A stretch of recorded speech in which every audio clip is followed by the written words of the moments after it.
कलयुग ने जब हाथ जोड़ करके 5वां स्थान मांगा रहने के लिए, तो 5वां स्थान किसमें दिया? सोने में। सोने में कलयुग का वास है। कौन सा सोना? वो जो 8 घंटे खर्राटे लेके सोते हैं वो सोना नहीं, वो पीला पीला सोना जो माताओं को बहुत प्रिय है मेरे भाई, उस सोने में कलयुग का वास है। आप कहोगे महाराज हमने पहन रखा उसमें कलयुग है, थोड़ी शर्त है उसमें, आप मिला लेना आप वाले में है या नहीं है, मिला लेना। सोने में कलयुग का वास है पर सब सोने में नहीं है, आप वाले में है या नहीं है वो मिला लीजिएगा। मैं आपको यहां व्याख्या से बता दूं, जो बात भागवत के प्रथम स्कंद के 17वें अध्याय के 39वें श्लोक में लिखी है ना, उसका मैं भाव बता दूं कि कौन से सोने में कलयुग का वास है। जो किसी का छीन करके लाया गया हो, किसी का दबाया गया हो, उस सोने में कलयुग का वास है। इसलिए कहते हैं सोना खोना भी बुरा और सोना मिलना भी बुरा, क्योंकि उसमें कलयुग का वास होता है। आप कहोगे महाराज जी हमारे वाले में तो नहीं है, क्यों? हमने किसी का दबाया थोड़ी है, छीना थोड़ी है, तो फिर कहां से आया? जब हमारी शादी हुई थी ना, तो हमारी सासू माँ ने डाला था। हमारे वाले में तो नहीं है, अब मिला लो है या नहीं है। क्यों? बोले सासू माँ ने सोना तो डाला था, पर सेवा कितनी की? सेवा मर जाऊं पानी भी नहीं पियाऊं। बोले बस फिर तो कलयुग का वास है। ध्यान देना, अगर आपने सास ससुर की सेवा करके, माँ बाप की सेवा करके सोना लिया है, तो आपका सरदर्द भी नहीं होगा। यह बात भागवत के प्रथम स्कंद के 17वें अध्याय के 39वें श्लोक में लिखी है। और माँ बाप का नहीं, पड़ोसी का भी ले लो, कोई टेंशन वाली बात नहीं है। सेवा करके, उसका दिल खुश करके, सरदर्द भी नहीं होगा। और बिना सेवा के अगर सगे माँ बाप सास ससुर का भी आपने लिया है, भले आपको बंटवारे में मिला है, जिंदगी बर्बाद कर देगा मेरे भाई, क्योंकि कलयुग का वास है। आप कहोगे महाराज जी हम सेवा नहीं करें तो भी चलेगा। क्यों चलेगा? बोले देखो हमें जो सोना दिया था ना, हाँ शादी के समय, वो हमारी सासू ने पूरा उतार करके देवरानी के डाल दिया, तो कलयुग तो देवरानी के सर पे जाके बैठ गया।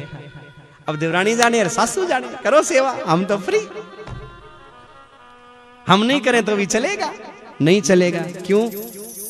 जमीन तो दी है, कोई जमीन, कोई फ्लैट, कोई खेत, कोई हाँ थोड़ा सा मिला है। तो एक बात बता दूं, किसी भी देश में सोना दे करके जमीन ले लो और जमीन दे करके सोना ले लो। किसी भी देश में जमीन के बदले में सोना, सोने के बदले में, किसी भी देश में ले लो आप, यानी सेवा तो करनी पड़ेगी मेरे भाई। बुजुर्गों की सेवा तो, अगर संपत्ति को बचाना है तो सेवा करनी पड़ेगी। आप कहोगे महाराज जी नहीं दी। क्यों? हमारा ससुरा पहले ही बेच खाया, सब कुछ ना दिया। हमने तो कमा करके मेहनत से बनाई है ये जमीन, ये मकान, ये फ्लैट, मेहनत से। अब हम सेवा ना करें तो चलेगा? नहीं चलेगा। क्यों नहीं चलेगा भाई? पति तो है। हाँ महाराज वो तो है। तो ऐसा करो सासू को वो भी लौटा दो, कहला सासू पकड़ तेरा बेटा मन ना चाहिए, तेरा बेटा लौटा दो। नहीं महाराज वो तो हमारा सुहाग से है, वो कैसे लौटा दे? वो तो सुहाग है। अरे तुम्हारा तो सुहाग है, पर माँ बाप का असली सोना तो वही है। असली सोना वही है। कैसे असली सोना? कि अगर बेटा बीमार हो जाए तो उसको बचाने के लिए माँ बाप सोना बेच देंगे, मकान बेच देंगे, धन बेच, महाराज जो कुछ है बेच देंगे, अपने आप को बेच देंगे, पर बेटे को बचाने की कोशिश करेंगे। तो माँ बाप का असली सोना कौन सा हुआ? बेटा हुआ। इसलिए अगर वो है, तुम्हें मिला है ये सोना, तो फिर सेवा तो करनी पड़ेगी। और अगर सेवा नहीं करोगे तो दुख तुम्हारा पीछा कभी नहीं छोड़ेंगे मेरे भाई।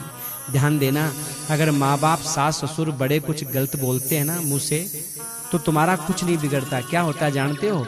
हमारी जिंदगी में आने वाला कष्ट दूर होता है। कभी भी ध्यान रखना, कोई बड़ा हमें गाली देना, बुरा बोले ना, कड़क बोले ना, और बच्चा सुन ले उसको, बहू सुन ले उसको, मैं स्टाम्प पे लिख के दे दूं, महाराज शास्त्र कहते हैं क्या? बोल तुम्हारे जिंदगी में आने वाली आपत्ति विपत्ति खत्म। सुन के देख लो, आप अपने आप खत्म हो गई। उन्होंने बांट ली तुम्हारी उस आपत्ति विपत्ति को। और तुम अगर बोल गए तो आने वाली नय भी होगी तो आ जाएगी महाराज वो।